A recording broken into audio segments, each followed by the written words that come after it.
আসসালামু আলাইকুম। আজকের এই ভিডিওটি খুবই ইন্টারেস্টিং, তাই আমার চ্যানেলে যারা নতুন রয়েছেন তাদেরকে সাবস্ক্রাইব করার একটি ছোট্ট অনুরোধ থাকবে। आपके सामने एक बड़ा सा रेड बटन है। আর আমার চ্যানেলের অলরেডি সাবস্ক্রাইবার যারা রয়েছেন তারা অনেকেই এভাবে ভিডিও দেখে চুপি চুপি পালিয়ে যান, তাই ভিডিওটিতে লাইক করে যাওয়ার একটি ছোট্ট অনুরোধ থাকবে। শুভ কাজ যত তাড়াতাড়ি সম্পন্ন হয় ততই মঙ্গল। আচ্ছা ঠিক আছে, আপনাদের অনেক ধন্যবাদ। তোমাদেরকে এখানে বলা হয়েছে শিক্ষক সহ ক্লাসের বাকিদের সাথে আলোচনা করো। এবার অনুসন্ধানী পাঠ বইয়ে ভরবেগের হিসাব করার একটি উদাহরণ দেওয়া আছে। উদাহরণটি দেখো, বুঝতে পারো কিনা। এরপর নিচের ফাঁকা জায়গায় প্রদত্ত সমস্যাটির সমাধান করো। তোমাদের এখানে 6 পৃষ্ঠায় একটি গাণিতিক সমস্যা দেওয়া হয়েছে। এখানে গাণিতিক সমস্যাটিতে তোমাদেরকে বলা হয়েছে তোমার 50 কেজি ভরের বন্ধু একটি 250 কেজি ভরের মোটরসাইকেলে 20 ms ইনভার্স বেগে চালাচ্ছে। তুমি কি ভরবেগ বের করতে পারবে? আমি তোমাদেরকে এই গাণিতিক সমস্যার সমাধানটি কী হতে পারে তা তোমাদেরকে দেখিয়ে দিচ্ছি। তোমাদেরকে এই গাণিতিক সমস্যাটিতে বলা হয়েছে তোমার 50 কেজি ভরের বন্ধু একটি 250 কেজি ভরের মোটরসাইকেলে 20 ms ইনভার্স 1 বেগে চালাচ্ছে।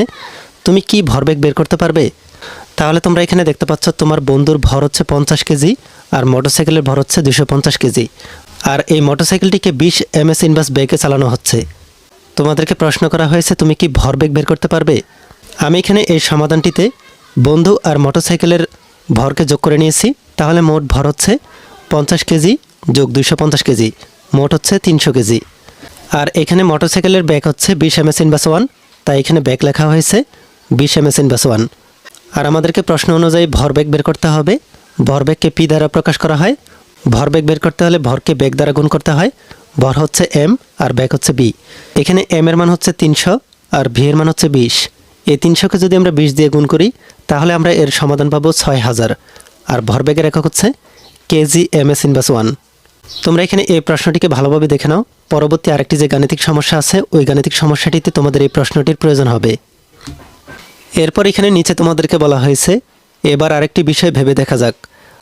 ভার নিক্ষেপের সময় স্থির অবস্থা থেকে কোনো বস্তুকে তোমরা গতিশীল করার চেষ্টা করেছ।